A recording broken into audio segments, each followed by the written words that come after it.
Hi guys, welcome to Cricket Chat with Venkatesh.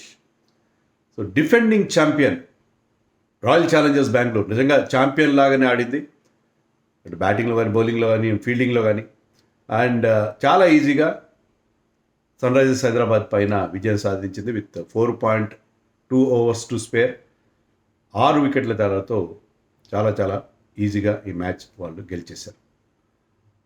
Toss గెలవడం వాళ్ళు కలిసి వచ్చింది కరెక్టే, కానీ సన్ రైజర్స్ హైదరాబాద్ 201 రన్స్ చేశారు, పెద్ద స్కోరే. కానీ వాళ్ళ బౌలింగ్ ఎంత దారుణంగా ఉందంటే దాన్ని డిఫెండ్ చేసుకునే పరిస్థితి ఏమాత్రం కనబడలేదు. సన్ రైజర్స్ ఫ్యాన్స్ ఒక మాట అంటారు ఏంటంటే క్లాస్ అండ్ క్యాచ్ అది కాంట్రవర్షియల్, అది ఫిల్ సాల్ట్ కాలు బౌండరీ క్వశ్చన్ టచ్ అయినట్టుగా ఉందని చెప్పి. నిజమే, ఎంపైర్ మరింత ఎక్కువ రీప్లేస్ చూసుంటే బాగుంటుంది, కానీ వేరే యాంగిల్స్ లేవేమో. బట్ ఆ క్యాచ్ చాలా డౌట్ఫుల్గా కనిపించింది. అది బాల్ అతని కాలు బౌండరీ రోప్కి టచ్ అయినట్టుగా అనిపించింది. బట్ అదొకటే కారణమా? అదొకటే కాదేమో, ఎందుకంటే ఆర్సీబీ ఆడిన తీరు బ్యాటింగ్లో కానీ బౌలింగ్లో కానీ వాళ్ళకి జేకబ్ డఫీ ఇచ్చిన ఆ బ్రహ్మాండమైన స్టార్ట్. సో హ్యాజల్వుడ్ లేని లోటును అతను కంప్లీట్గా తీర్చాడు. ఒక బౌలింగ్లో ఒక ప్లాన్తో బౌలింగ్ వేశారు.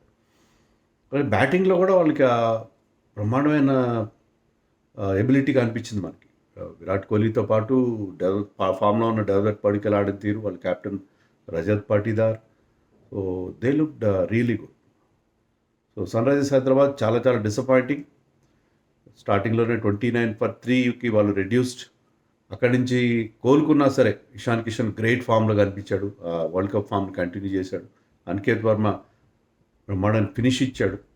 కానీ ఆ రెండే వాళ్ళ బ్రైట్ స్పాట్స్ ఏంటంటే ఆ రెండు మాత్రమే, Ishan Kishan batting and Aniket batting తప్పిస్తే ఈ మ్యాచ్ నుంచి వాళ్ళకి చాలా మిగతా అన్నీ కూడా డిసప్పాయింట్మెంట్స్.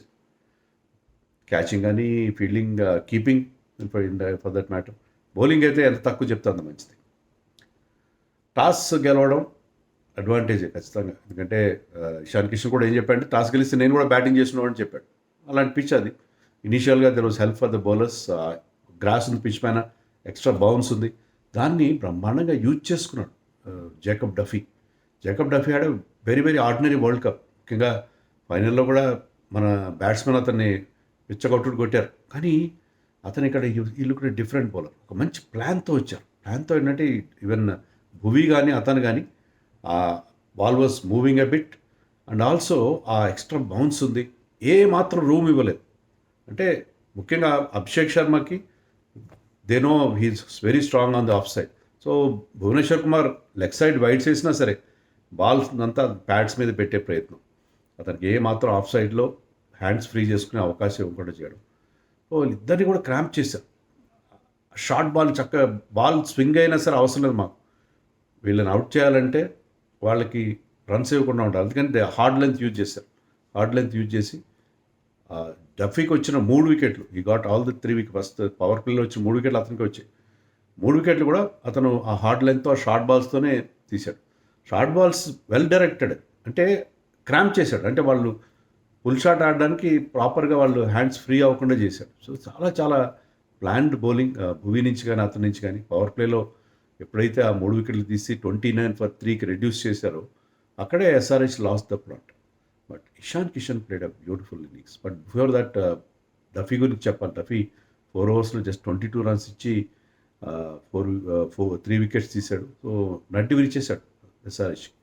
సో హ్యాజల్వుడ్ లేకపోయినా మాకు వేరే ప్లేయర్స్ ఆదుకుంటారు. లాస్ట్ సీజన్లో వాళ్ళు ఛాంపియన్ అయినప్పుడు అలా అయింది. ఎవరైనా ఒక ప్లేయర్కి ఇంజరీ అయినా లేకపోతే అవైలబుల్ కాకపోయినా వేరే వాళ్ళు ఆ రోల్లో వచ్చి బ్రహ్మాండంగా పర్ఫామ్ చేయడం చూసాం ఆర్సీబీకి. అలాగే ఈసారి డఫీ రావడం, వాళ్ళు బెత్తల్ని పక్కన పెట్టారు. అది వాళ్ళు మెచ్చుకోవాలి. సెలక్షన్లో వాళ్ళు మెచ్చుకోవాల్సింది ఏంటంటే బెత్తల్ని పక్కన పెట్టి మీరు ఆడించడం. ఫామ్లో ఉన్న డేవిడ్ని, అంటే లాస్ట్ టైం బాగా ఆడిన డేవిడ్ని ఆడించుకున్నారు. షెపర్డ్ వాళ్ళకి 6th బౌలింగ్ ఆప్షన్ ఇస్తారు, అతను ఆడించుకున్నారు. జేకబ్ బెత్తల్ని పక్కన పెట్టేశారు. అది చాలా టఫ్ డెసిషన్, కానీ రైట్ డెసిషన్. ఎందుకంటే మీకు మీ టీంలో మీకు బౌలింగ్ చాలా ఇంపార్టెంట్. సో ఆ డఫీని తీసుకోవడం, డఫీని కూడా పక్కన పెట్టి ఇంకొక మంగేష్ యాదవ్ని ఆడించుకుని ఉంటే డిఫరెంట్గా ఉండేదేమో. కానీ ఒక బౌలర్ కావాలని చెప్పి డఫీని ఆడించుకుని బెత్తల్ని పక్కన పెట్టడం చాలా మంచి డెసిషన్. అలాగే వెంకటేష్ పక్కన పెట్టి ఫామ్‌లో పడిక్కల్ని ఆడించుకున్నారు. వెంకటేష్ గారిని బౌలర్‌తో అమౌంట్ పెట్టి తీసుకున్నామని అది కాదు కదా! So, they have taken the right decision. Even Sunrisers have taken the right decision. Liam Livingstone పక్కన పెట్టి అనికేత్ వర్మని ఎందుకంటే జనరల్ ఫీలింగ్ ఏంటంటే సలీల్ ఎవరి ప్లేస్‌లో వస్తారు, అనికేత్ ప్లేస్‌లో తీసుకోవాలి. అనికేత్ లాస్ట్ సీజన్‌లో బాగా ఆడినా సరే, మొన్న ప్రాక్టీస్ మ్యాచ్‌లో అంత సలీల్ అంత బాగా ఆడలేదు. సలీల్ అద్భుతంగా ఆడాడు. అతను ఆడించాలంటే అనికేత్ ప్లేస్‌లో తీసుకొని లియామ్ లివింగ్స్టన్ ఆడించుకోవాలంటే no. They said they wanted bowling strengthen చేసుకుందామని పెయిన్ తీసుకొచ్చారు. అలాగే అనికేత్‌ని, సలీల్‌ని ఇద్దరిని ఆడించారు. నేను కూడా 2 వీడియోలో చెప్పాను. వీళ్ళిద్దరిని ఆడించుకోవాలి. లియామ్ లివింగ్స్టన్ అతని నేమ్ అండ్ ఫేమ్ అతను ఇంటర్నేషనల్ ప్లేయర్ కాబట్టి కాదు. ఎవరి ఫామ్‌లో ఉన్నారో ఆడించుకోండి. అది రైట్ డెసిషన్ తీసుకున్నారు. అది ఆ డెసిషన్ వరకు కరెక్టే ఉంది. వాళ్ళ డెసిషన్స్ ఏం తప్పు కాదు కానీ ఎగ్జిక్యూషన్ సరిగ్గా జరగలేదని అనిపించింది. సో అభిషేక్ శర్మ ఒక 6 కొట్టాడు. కానీ మళ్ళీ అదే కదా పుల్ షాట్ ఆడే ప్రయత్నంలో అవుట్ అయిపోయాడు. ట్రావిస్ హెడ్ అంత ఫామ్‌లో కనపడలేదు. 2 4లు కొట్టాడు కానీ అతను కొట్టిన పుల్ షాట్ మాత్రం అది పర్ఫెక్ట్‌గా కనెక్ట్ చేశాడు. బట్ అక్కడ స్ట్రెయిట్ టు ద ఫీల్డర్ అక్కడ స్క్వేర్ లెగ్ బౌండరీ పైన సాల్ట్ అద్భుతమైన క్యాచ్లు పట్టాడు 3. దాంట్లో కాంట్రవర్షియల్ క్యాచ్తో కలిపి. సో ఆ క్యాచ్ అతను పట్టిన క్యాచ్ ఫుల్ బ్లడెడ్ షాట్ని చక్కగా అందుకున్నాడు. కొంచెం డీప్లో ఉన్నాడు అతను ఫీల్డర్ కానీ బట్ స్టిల్. అలాగే మీకు నితీష్ రెడ్డిని ఎందుకు క్లాసన్ కంటే ముందు పంపిస్తా నాకు అర్థం కాలేదు. క్లాసన్కి ఎన్ని నెంబర్ ఆఫ్ డెలివరీస్ ఇస్తే అంత మంచిది కదా. నితీష్ రెడ్డిని పంపించారు. Nitish Reddy also succumb to the same pull shot cramped by Duffy. So 3 వికెట్లు టపటప పడిపోయిన తర్వాత but still there was a 97 runs partnership between Ishan and Klaasen. Ishan Kishan he was middling everything. అద్భుతంగా ఆడాడు 38 బాల్స్లో 80 రన్స్. దాంట్లో 4-5 సిక్స్లు కొట్టాడు. ఇల్ గ్రేట్ ప్రిస్టీన్ టచ్, అద్భుతమైన టచ్లో కనిపించాడు. ఇషాన్ కిషన్ ఉన్నంతసేపు సన్ రైజర్స్కి పెద్ద స్కోర్ వచ్చేట్టు కానీ కనిపించింది. అలాగే క్లాసన్ కూడా మొదట స్లోగా స్టార్ట్ అయిన తర్వాత హీ వాజ్ ఆల్సో సరిగ్గా అతను ఎప్పుడైతే ఇంకా బ్యాట్ జుడిపిస్తున్నాడు అని అనుకున్న టైంలో ఆ కాంట్రవర్షియల్ క్యాచ్ జరిగింది. అది బౌండరీ లైన్ మీద పట్టాడు కానీ అతని left leg boundary line touch అయినట్టుగా, బౌండరీ క్వశ్చన్ టచ్ అయినట్టుగా మనకి అనిపించింది. అంపైర్ 3-4 రీప్లేస్ చూశాడు. ఇంకా చూడాల్సింది. బ్యాక్ సైడ్ నుంచి అడిగాడు కానీ లేదు. అసలు బ్యాక్ సైడ్ నుంచి ఉంటే యాక్చువల్లీ అక్కడ బగ్గీ కెమెరా కూడా ఉన్నది వెనకాల. మరి ఎందుకునో ఆ రివ్యూస్ వాళ్ళు ఇవ్వలేదు. చాలా తొందరగా ఏంటి అంత తొందరగా డెసిషన్ తీసుకున్నా అనిపించింది. అంటే చాలా టచ్ అండ్ గోగా ఉన్న డెసిషన్ని ఆయనకి అంత తొందరగా ముందైతే స్మార్ట్ రీప్లే ట్రై చేశారు. స్మార్ట్ రీప్లే కేసే కాదు అది. క్లియర్గా మీకు థర్డ్ అంపైర్ రీప్లేనే చూడాలి. ఆ రీప్లే కోసం మరింత వెయిట్ చేయాల్సిన అవసరం కనిపించింది మరి. కానీ వెయిట్ చేయలేదు. చాలా క్విక్గా ట్రిగ్గర్ హ్యాపీగా డెసిషన్ ఇచ్చేసాడు. అది ఫస్ట్ మ్యాచ్లో పెద్ద కాంట్రవర్సీ అయ్యేటట్టుగా ఉంది. సో అది సరే అది ఓకే. బట్ తర్వాత ఫిల్ సాల్ట్ పట్టుకున్న ఇషాన్ కిషన్ క్యాచ్ అయితే దానికి కాంట్రవర్సీ ఏం లేదు. ప్రాబబ్లీ ఫస్ట్ మ్యాచ్లోనే ఈ సీజన్లో బెస్ట్ క్యాచ్ని మనం ఆల్రెడీ చూసేసాము. ఎందుకంటే వాజ్ రన్నింగ్ చేసుకుంటూ వచ్చి అది ఇషాన్ కిషన్ ప్లేస్ చేశాడు. ఆ బాల్ని పాయింట్ బౌండరీ వైపు ప్లేస్ చేశాడు. పర్ఫెక్ట్గా ప్లేస్ చేశాడు. బట్ సాల్ట్ మాత్రం దాదాపు ఒక 20 మీటర్లు రన్ చేసి ఉంటాడు. చేసి ఆ బాల్ని పడిపోతున్న బాల్ని ఒక్క చేతితో పట్టుకోవడం నిజంగా that was spectacular and miraculous catch. అతను కీపర్గా ప్రైమరీలీ కీపర్ అతను అలాంటి క్యాచ్ పట్టుకోవడం అనేది పట్టిన 3 క్యాచ్లు బ్రహ్మాండంగా ఉన్నాయి. బట్ దీని విషయంలో కాంట్రవర్సీ లేదు. నిజంగా ఆ బోల్డంత స్కిల్ ఉంది and wonderful catch. So Ishan Kishan ఉండుంటే వేరే పరిస్థితి. బట్ అనికేత్ వర్మ సలీల్ వచ్చాడు, ఒక 6 కొట్టాడు, బాగానే ఉంది. కానీ ఇక ఈ లెవెల్లో కొంత టైం తీసుకుంటాడు కదా. బట్ ఈ లుక్ గుడ్. సలీల్ 6 బాగా కొట్టాడు.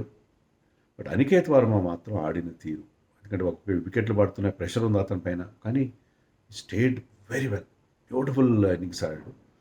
క్యామియో 43 ఎంత కొట్టాడు, వండర్ఫుల్. నాకు దానివల్ల 200 క్రాస్ అయింది. యాక్చువల్గా అతను last bar of the 19th ఓవర్కి ఏం చేశాడంటే సింగిల్ తీద్దాం అనుకున్నాడు. కానీ ఎంత బాగా అతను టైం చేస్తున్నాడు కాబట్టి చక్కగా టైం చేశాడు. అది నేరుగా బౌండరీ లైన్ మీద విరాట్ కోహ్లీ క్యాచ్ వెళ్ళింది. Actually Virat Kohli catch drop చేశాడు అనికేత్ని, దానివల్ల అతను బెనిఫిట్ అయ్యాడు. కానీ but still Aniket Varma innings was wonderful. So ఆ 2 bright spots Ishan Kishan and Aniket innings. Of course Klaasen also played well. But ఆ క్యాచ్ మాత్రం అది ఒక సోర్ నోట్ ఉండిపోతుంది. ఎస్ఆర్హెచ్ ఫ్యాన్స్ విషయంలో. ఇక ఆర్సీబీ ఇన్నింగ్స్ స్టార్ట్ చేసినప్పుడు మరి సాల్ట్ అంత బాగా క్యాచ్లు పట్టిన తర్వాత బ్యాటింగ్ బాగా చేయాలి కదా, బాగానే 2 4 కొట్టాడు. కానీ ఉనాట్కట్ ఫస్ట్ ఓవర్లోనే ఒక ఆ క్యాచ్ విషయంలో కూడా there was a collision almost between Salil Arora and Klaasen. But Klaasen experience పనికి వచ్చింది, అతను took that catch. But Klaasen తర్వాత విరాట్ కోహ్లీ ఇంపార్టెంట్ క్యాచ్ని, ఈజీ క్యాచ్ని డ్రాప్ చేశాడు, అది వేరే విషయం. సో బట్ ఆ క్యాచ్ పెద్ద కాస్ట్లీ అయిందా అని అనుకోను, కానీ నేను క్యాచ్ అయితే అది క్లాసన్ డ్రాప్ చేశాడు. So fielding was ragged, even ground fielding కానీ కీపింగ్ కానీ by the captain. But Devdutt Padikkal వచ్చి అతని గ్రేట్ ఫామ్లో ఉన్న ఫామ్ చూపించాడు, సిల్క్ అండ్ టచ్తో ఆడాడు, బ్యూటిఫుల్. ఈ innings was so good to look good for the eye, and he batted like the man in form. ఇలా ఇషాన్ కిషన్ ఇన్నింగ్స్ ఎలా ఉందో ఇది కూడా అలానే ఉంది, మంచి సిల్క్ అండ్ టచ్ ఉంది అతని దగ్గర, look very good. And Virat Kohli ఏంటంటే తనదైన స్టైల్లో ఆడుకున్నాడు, ఈ వాజ్ లైక్ ఎ గ్లూ, చివరిదాకా నిలబడ్డాడు, ఆల్మోస్ట్ నిలబడి. సో తనదైన స్టైల్లో ఆడాడు. బట్ గతంలో అలా కాదు కదా, ఇప్పుడు ప్రారంభం నుంచే కొంచెం ఏరియల్ రూట్ని తీసుకోవడం, 6లు కొట్టడం, 4-5 6లు కొట్టాడు విరాట్ కోహ్లీ. ముఖ్యంగా లాస్ట్ ఓవర్, అతను ఆడిన లాస్ట్ ఓవర్లో అతను కొట్టిన షాట్స్ మాత్రం ఎక్స్ట్రాడినరీగా ఉన్నాయి.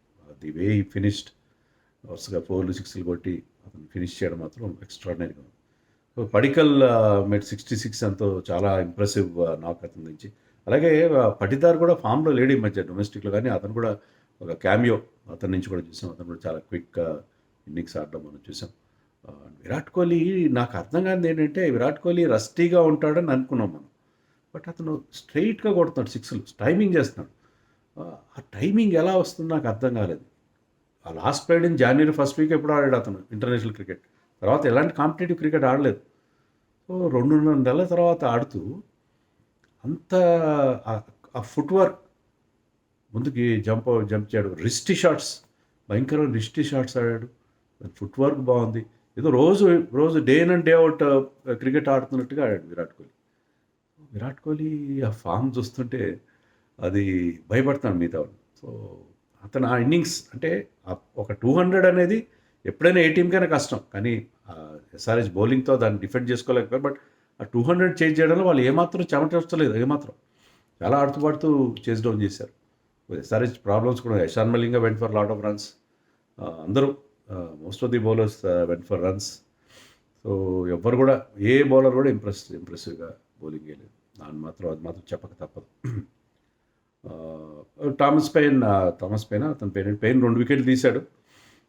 But he also didn't look very very impressive. Harshal Patel went for runs, Unadkat కొంతవరకు పర్లేదు, ఉనాట్కట్ ఒక్కడే కాస్త బెటర్ అనిపించారు, కానీ మిగతా అందరూ కూడా everybody went for runs. Harsh Dubey ఒక వికెట్ తీసినా కూడా he also went for runs. So ఏమాత్రం ఇంప్రెసివ్గా లేదు ఎస్ఆర్హెచ్ బౌలింగ్ విషయంలో చాలా సీరియస్ ప్రాబ్లమ్స్ కనిపిస్తున్నాయి మనకి. బ్యాటింగ్లో మరి టాప్ 3 క్లిక్ అవ్వాలి, మరి నితీష్ రెడ్డిని ముందు పంపించాలనేది ఆలోచించుకోవాలి. ఓవరాల్గా disappointing for SRH, but excellent start for RCB మాత్రం వాళ్ళ ఛాంపియన్ సైడ్ లాగా ఆడారు. అన్ని రకాలుగా వాళ్ళు వెరీ వెరీ ఇంప్రెసివ్ స్టార్ట్ వాళ్ళ హోమ్ గ్రౌండ్లో. అలా సపోర్ట్ కూడా, వాళ్ళు భయంకరమైన సపోర్ట్, నిజంగా ఆ గ్రౌండ్లో నాయిస్ అది చాలా మంచి సపోర్ట్ కనిపించింది ఆర్సీబీ ఫ్యాన్స్ని మంచి స్టార్ట్ దొరికింది. ఎస్ఆర్హెచ్ ఫ్యాన్స్ మరి అయితే డిసప్పాయింట్ అవ్వాల్సిన అవసరం లేదు, బట్ బౌలింగ్ విషయంలో they have to do something డెఫినెట్గా.